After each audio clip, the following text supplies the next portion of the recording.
Oke, keluarga Gracia, siang hari ini program spesial kami hadirkan kembali program Ngobrol Bareng ya. Program yang kami persembahkan lewat kerjasama dengan Revivo ya. Udah download belum keluarga Gracia? Udah dong. Pasti ya. Banyak banget konten-konten rohani di sana ya keluarga Gracia yang bisa Anda ulik-ulik, yang bisa Anda dengarkan. Dari lagu-lagu yang juga banyak sekali yang eksklusif diluncurkan di sana. Salah satunya adalah lagu dari Bobby Febian ya, yang terbaru. Dan siang hari ini kita punya kesempatan untuk ngobrol bareng ya. Dan udah pada familiar sebenarnya dengan nama Bobby Febian untuk pendengar suara Gracia FM ya. Kita sapa aja langsung ya. Halo, selamat siang, Kak Bobby. Selamat siang, apa kabar? Luar biasa, yes. Ini adalah kali kedua kita ngobrol bareng ya Kak Bobby ya. Iya. Wah, itu banget ya. Berapa lama nih? Kayak waktu itu awal pandemi ya sih? Ya nggak? Iya, setahun yang lalu ya? Iya, pas awal-awal banget ya. Kak Bobby gimana kabarnya? Sehat semua ya? Kabarnya puji Tuhan, baik semuanya.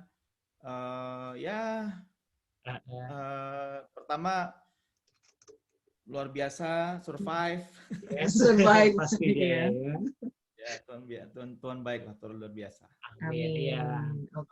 Bicara tentang karya ya, memang terus menghasilkan karya-karya yang sebisa mungkin kita terus percaya bahwa itu memberkati orang. Sekalipun pandemi belum berakhir gitu ya, Kak Bobby ya. Nah, kita mau tanya-tanya nih Kak Bobby dengan lagu terbaru gitu ya. Mungkin bisa cerita nih gimana awalnya atau latar belakang lagu tersebut sampai dengan luncur dan siap memberkati semua orang. Oke, cerita dulu nih Kak Bobby, silakan. Ya, jadi kan selama kurun waktu kira-kira 5 tahun ya, dari tahun 2020 ke belakang, itu kan saya dikenal sebagai seorang penyanyi lagu rohani yang nyentrik karena saya mulai mengeluarkan lagu-lagu yang nyeleneh gitu. Lagu-lagu di Kristen Katanya 1 dan 2. Memang lagu-lagu di album itu ya puji Tuhan cukup bisa berbicara lah di dunia musik rohani khususnya gitu kan. Dan tapi memang saya pribadi memang sebenarnya tidak pengen membatasi diri saya dengan satu satu tipikal kayak gitu loh. Saya nggak mau membatasi diri saya dengan itu. Tapi saya pengen benar-benar sebagai seorang worshiper, sebagai seorang anak Tuhan, sebagai seorang Kristen, sebagai pokoknya hamba Tuhan, saya ingin menyampaikan apa saja yang Tuhan taruh di hati saya lewat lagu-lagu yang saya tulis. Jadi saya nulis semua lagu, dari mulai lagu yang model seperti Kristen Katanya sampai lagu-lagu worship dan semuanya. Nah, sebenarnya awalnya adalah saya ngalami seperti sebuah encounter gitu dengan Tuhan. Yang pertama adalah ketika saya mulai bukan memahami ya, tapi kayak saya ngerasain kembali gitu tentang yang namanya first love, kemudian grace, itu yang benar-benar kayak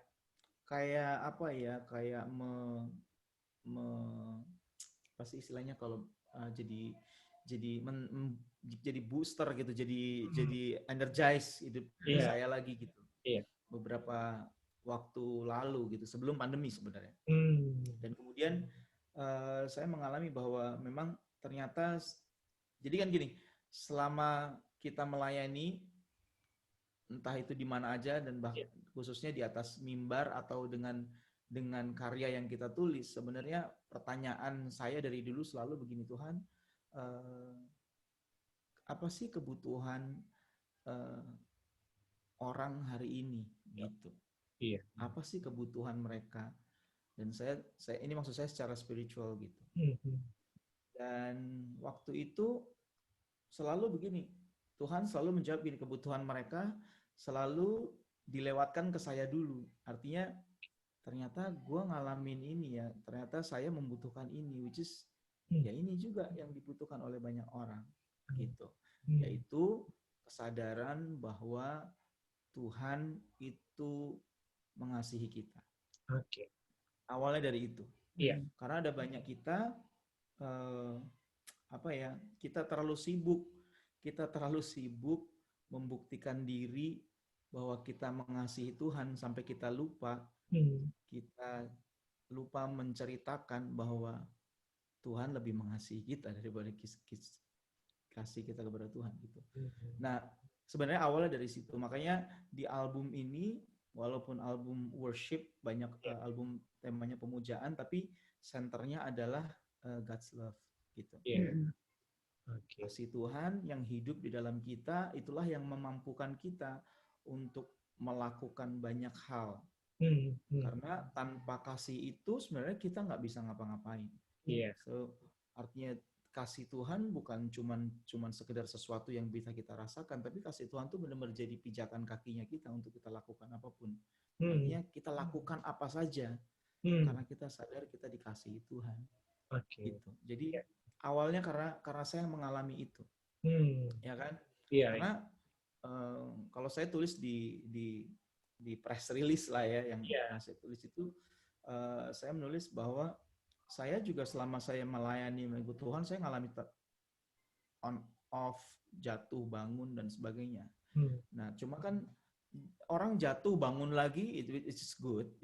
Tapi itu kan bukan yang terbaik. Artinya gini, kalau kita bisa seandainya kalau kita jatuh lagi ke lubang yang sama lagi kan kita wasting time gitu. Nah, kemudian saya mulai bertanya kenapa saya sering kali bisa jatuh di titik-titik yang sama gitu. Jawabannya karena saya ternyata kehilangan energi. Energi saya habis untuk membuktikan bahwa saya itu bisa mengasihi Tuhan. Which is dengan kekuatan saya yang terbatas ini, dengan kekuatan kita manusia yang terbatas ini, kita nggak akan pernah bisa mengasihi Tuhan ya dengan dengan kekuatan kita, which is semuanya sangat terbatas. Nah, the best we can do adalah embrace God's love dan kemudian bilang Tuhan,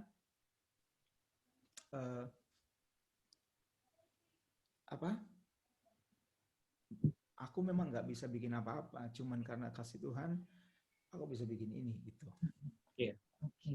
Berarti ini memang sangat menyentuh hati seorang Bobby Fabian ya, yang selama ini memang berkecimpung dari lama banget ya untuk lagu-lagu ya Kak Bobby ya, dari zaman saya masih kuliah jadi dan sampai sekarang dan masih melayani itu ya keluarga Gracia memang satu kumpulan pengalaman pribadi seorang Bobby Fabian bersama dengan Tuhan. Dan bahkan 5 album bersama One Way dulu ya. Yang mungkin karyanya memang luar biasa gitu ya. Dan 13 album solo loh. Luar biasa. Oke, Kak Bobby, satu pertanyaan sebelum kita nanya juga nih ya, kolaps atau kolaborasi yang dilakukan juga ya. Dengan Siti Muhyadi juga dengan terkait tadi Kak Bobby sempat menyinggung juga ya tentang kadang-kadang manusia ini lupa dengan kasih Tuhan dan kehabisan energi untuk balik lagi gitu. Menurut Kak Bobby, untuk membuktikan, gitu ya. Apakah memang itu harus sampai titik ketemu seorang manusia mengalami kejatuhan, masalah gitu ya? Kalau bisa kan jangan gitu Kak. Gimana Kak Bobby? Sebenarnya kuncinya setelah saya belajar cuma satu, yaitu kerendahan hati. Mau merendahkan diri di hadapan Tuhan. Sama kayak anak bungsu yang udah hancur, dia cuma bisa merendahkan diri aja udah, gitu. Dia pasrah, kemudian dia bilang, saya nggak layak sebenarnya jadi anak gitu. Jadi itu berbanding terbalik dengan apa yang terjadi dengan si anak sulung ketika dia merasa bahwa gue berhak nih dapat ini, gue berhak dapat itu, karena I've been serving you like my whole life gitu.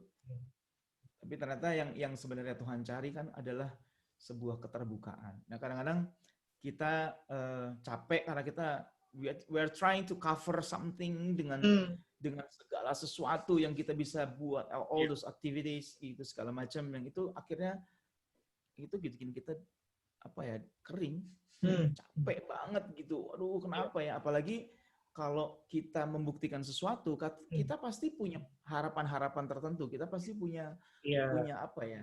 Ya pokoknya gini, kalau gue bikin begini, gue pengen bisa begitu. Tapi ternyata kan akhirnya banyak hal yang nggak seperti yang kita mau. Nah, kadang-kadang kenapa kita bisa jatuh lagi, karena kita nggak sadar sebenarnya kita hidup dalam kekecewaan. Karena kita nggak mengalami apa yang kita mau. Gitu. Dan itu yang sebenarnya sering kali terjadi, kenapa ada banyak sekali hamba-hamba Tuhan juga yang kita semua bisa mengalami kejatuhan karena memang ternyata ada sesuatu yang belum fulfill gitu. Something yang nggak fulfill, which is kita semua lupa bahwa kita nggak akan bisa fulfill itu kecuali kasih Tuhan yang mengisi itu dalam hidup kita. Setuju banget. Oke, itu aja. Melayani memang harus berhati ya. Bukan untuk pembuktian ke siapa-siapa. Iya. Mimbar itu, mesbah itu bukan sebuah pembuktian ya. Tidak ada kepentingan pribadi ya Kak Bobby ya dalam sebuah pelayanan kita memberikan yang terbaik untuk Tuhan ya. Oke.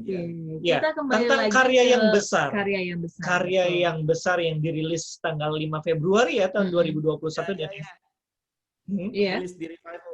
Dan ya eksklusif di Revival juga ya. Dan lagu ini berkolaborasi dengan penyanyi rohani juga, yaitu Sydney Mohede. Nah, gimana sih Kak awalnya? Tiba-tiba ingin berkolaborasi dengan kolaborasi dengan Kak Sydney. Saya pribadi sejujurnya ya cukup bisa dibilang senang banget, bahagia banget, dan sangat surprise juga karena akhirnya saya bisa duet dengan Sydney. Which is saya kenal Sydney udah lama dari tahun 98 waktu beliau masih ada di VOG, terus mereka konser One Way sebagai pembuka pada saat itu. Ya. Dan kemudian beliau juga benar-benar luar biasa ya di bersama dengan GPCC Worship, kemudian dia secara pribadi juga beliau luar biasa. Dan saya waktu itu cuma ya gitu, saya cuma seandainya Sydney mau nggak ya nyanyi lagu ini gitu. Nah, jadi gini awalnya, saya merasa bahwa saya itu tidak cukup relate lah, saya nggak bilang dikenal ya, tidak cukup relate dengan generasi baru, ya millennials gitu. Karena kalau orang tahu saya itu biasanya saya udah tahu umur berapa, ya kan? Nggak usah disebut ya. Nggak usah disebut lah. Gitu. Nah, kenapa? Karena memang genre musik saya dari dulu, dan yang pertama karena memang One Way. Yang kedua, ya lagu-lagu saya lagu-lagu yang kebetulan memang lebih bisa dibilang orang-orang yang lebih senior yang tahu.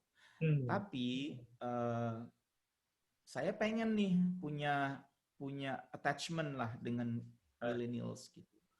Nah, yang saya lihat dari Sydney adalah dia tuh bisa connect dengan semuanya gitu.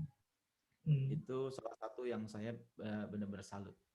Nah, kemudian saya mencoba untuk menulis lagu-lagu yang memang secara genre itu bisa berkenalan lah dengan generasi baru gitu. Jadi kalau nanti teman-teman dengerin album Hidup Dalamku ini, mulai dari lagu Karya yang Besar sampai ke belakang, itu benar-benar lagu-lagu yang bisa dibilang ya Britpop banget gitu.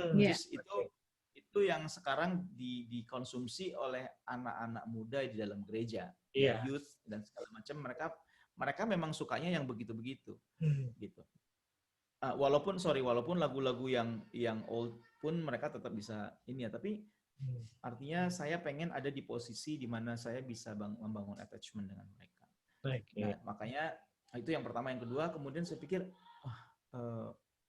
kalau ada Sydney di situ mungkin lagu ini akan lebih powerful.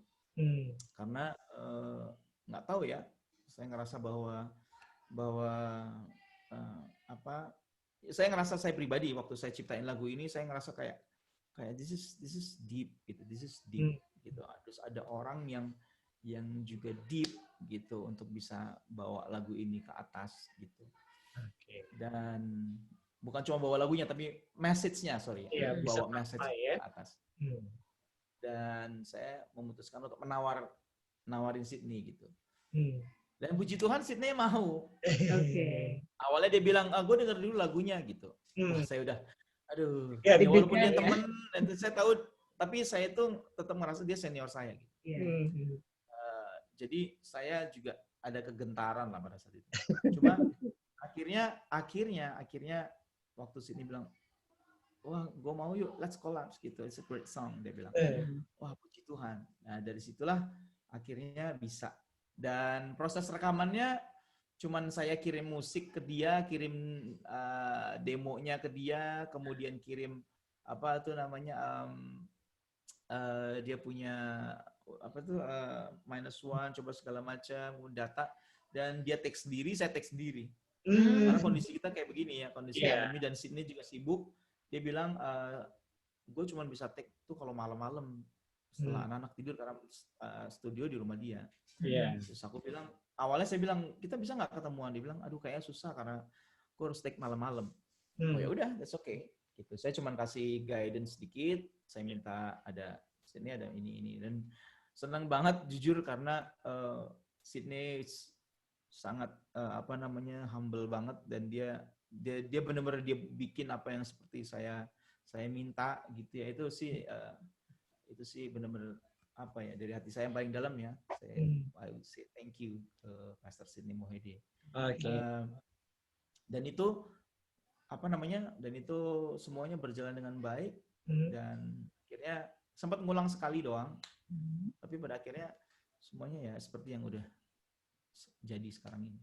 Dan saya puas banget. Iya. Nah, ini message-nya apa sih dengan lagu karya yang besar nih ke Bobby, mungkin supaya pendengar bisa meresapi, bisa benar-benar mengerti lagu ini ya. Ya, tadi yang saya bilang bahwa selama ini waktu saya mengalami Tuhan ya, melayani Tuhan, saya mengalami pasang surut gitu kan, jatuh bangun, dan seringkali jatuh ke kesalahan yang sama. Kalau kesalahan yang berbeda mungkin ya oke lah, tapi kalau kesalahan yang sama itu kan konyol.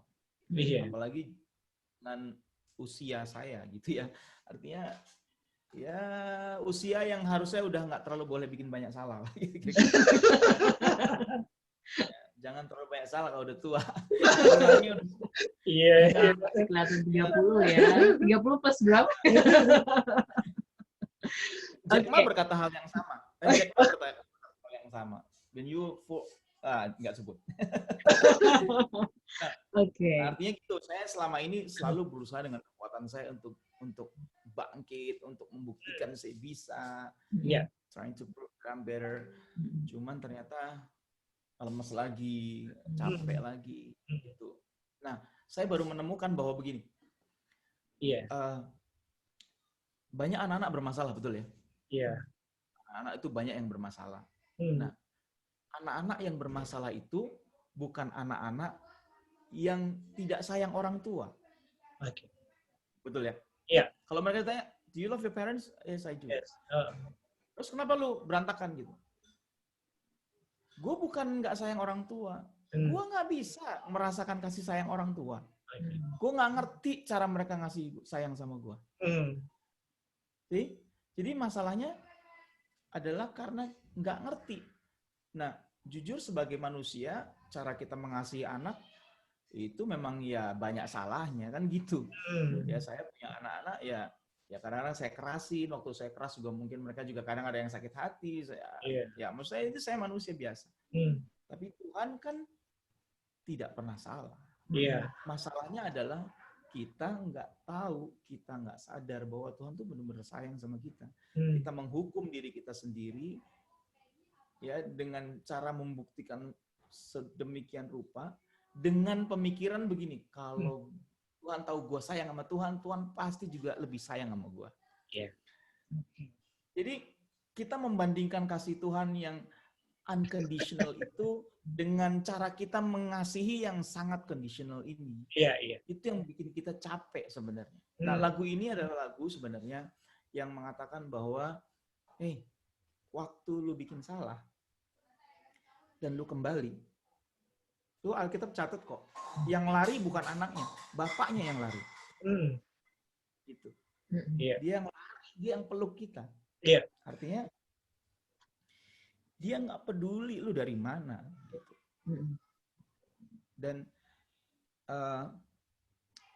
Dan kita cuma mau kasih tahu bahwa lewat lagu ini kasih Tuhan itu menggantikan kita yang hina ini, yang nggak ada apa-apanya. It doesn't mean that kita bisa sembarangan dalam kehidupan kita, enggak. Justru waktu kita tahu kasih Tuhan, harusnya kita makin energized untuk melakukan sesuatu yang terbaik buat Tuhan.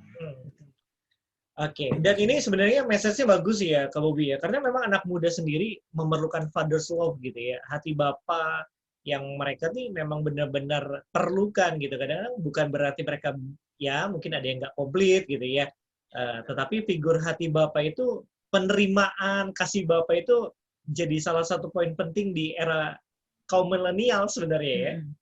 Millennials hari ini perlu acceptance. Sangat perlu, percayalah. Karena gini, lawan dari penerimaan tuh bullying hari ini. Kalau kamu dibully artinya kamu nggak diterima, kamu di-reject, kamu dihina, ya kamu dihancurin gitu. Tapi penerimaan tuh something else gitu. Penerimaan tuh membuat, kenapa orang suka posting? Kenapa orang suka? Dan semuanya bagus-bagus yang diposting ya. Semuanya dibikin sebagus-bagusnya karena pengen diterima. That's it. Gitu. Dan satu hal yang kita mesti kasih tahu, lu nggak perlu bikin itu semua. Tuhan Yesus terima lu apa adanya. Itu message. Iya. Tapi kadang-kadang kaum milenial sini punya 1000 alasan ya.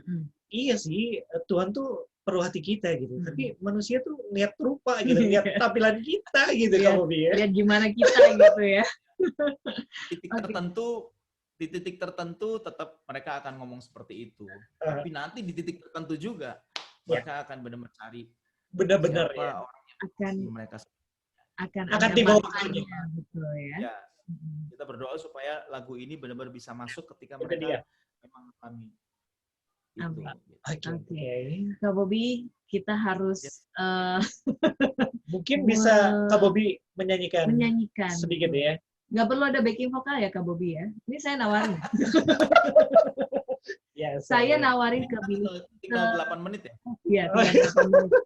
Saya nawarin ke Billy Simpson. Itu selalu nggak ada jawaban Kak Bobby. Mungkin barangkali Kak Bobby punya rasa belas kasihan ya. Semua yang talk show dengan Revivo ditawarin. Malu kita sebenarnya. Maksudnya gimana? Tawarin backing vokal ya. Saya nawarin diri. Semua Kak Bobby ditawarin, mau nggak bikin vokal ya? Bikin vokal nggak kira-kira? Kadang-kadang kita gimana gitu ya. Oke, Kak Bobby. Saya ambil gitar dulu ya. Boleh. Iya.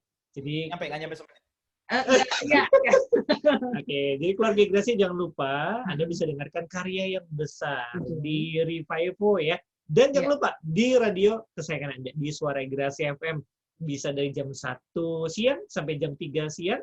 Ada dari jam 5 sore sampai jam 7 sore juga Anda bisa dengarkan lagu dari Bobby Febian, karya yang besar. Bobby Febian Squad ya. Nah, cukup banyak ya. Ada Papa Ale. Squadnya di sini Kak Bobby. Fanbase ya. Fanbase-nya Bobby buka ya. Luar biasa. Oke, ini dia. Kita akan dengarkan lagu dari Kak Bobby ya. Karya yang besar.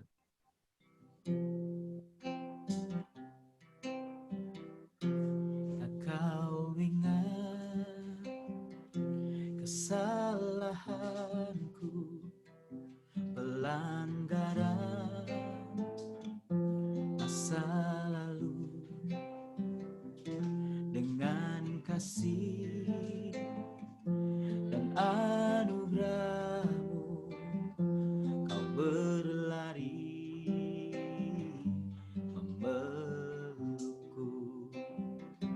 bahkan saat sekeliling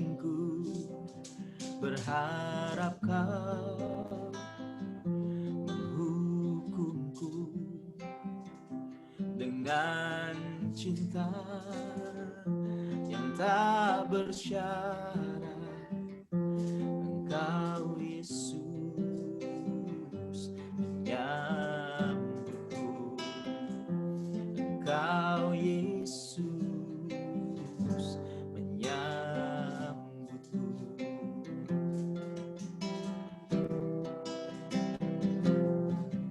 Dengan apa ku bandingkan kasih-Mu yang besar, yang telah rela dikorbankan untukku yang hina.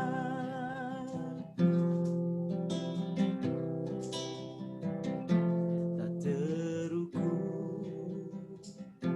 betapa agung karunia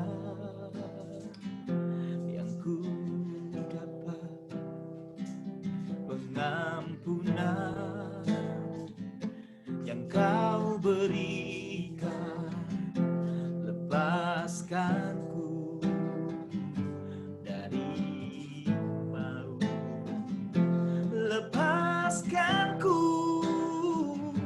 dari maut.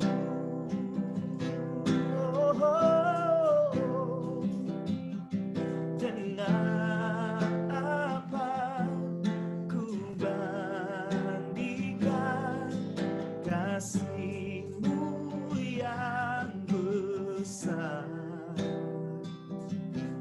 yang telah rela dikorbankan untukku yang hina.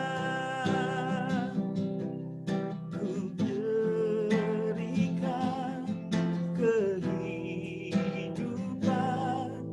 karya-Mu yang besar.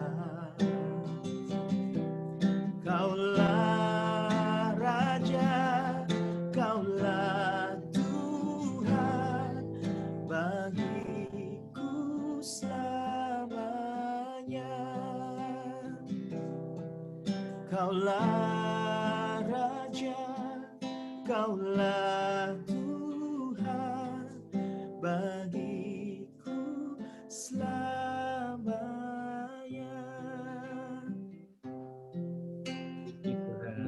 Wah, deep banget memang ya. Memang beda. Wah, luar biasa ya. Saya percaya lagu ini terus dapat memberkati semua orang ya. Betul. Oke. Dan jangan lupa sekali lagi keluarga Gracia dan dimanapun Anda yang mendengarkan lewat streaming ya, jangan lupa langsung aja download Revivo-nya dan dengarkan karya yang besar dari Bobby Febian. Betul, baru dari Bobby Febian di aplikasi Revivo ya. Kolaborasi juga dengan Sydney Mohe. Jangan lupa juga request lagunya di Suara Gracia FM supaya nanti kita mention Kak Bobby lagu barunya keluar ya. Tiap minggu di mention terus ya Kak Bobby ya. Saya secara pribadi pengen ngucapin terima kasih buat Suara Gracia FM Cirebon yang selama ini yang banyak sih sebenarnya mempromot ya lagu-lagu yang saya tulis gitu. Dan buat saya lagu penting, tapi yang lebih penting adalah message-nya orang bisa dengar gitu. Dan thank you karena dengan diputar terus akhirnya orang dengar terus message. Thank you banget. Sudah dinasehati ya. Oke. Oke, terima kasih ya Kak Bobby ya. Sehat selalu, sukses selalu, Tuhan memberkati selalu. Jangan lupa backing vokal ya, saya siap di baking soda. Baking soda saya. Oke. Ya, God bless ya Kak Bobby. See you. Oke. Kak Bobby, Kak Leo dan Kak Dia. Oke, sama-sama. Ini dia ya. Ini dia. Dari Revivo ada suaranya ya. Ada suaranya dari Revivo ya. Udah kasih dia ya. Iya, terima kasih sekali lagi untuk Kak Bobby dan juga untuk Revivo. Tuhan memberkati. Dan ini dia lagunya kita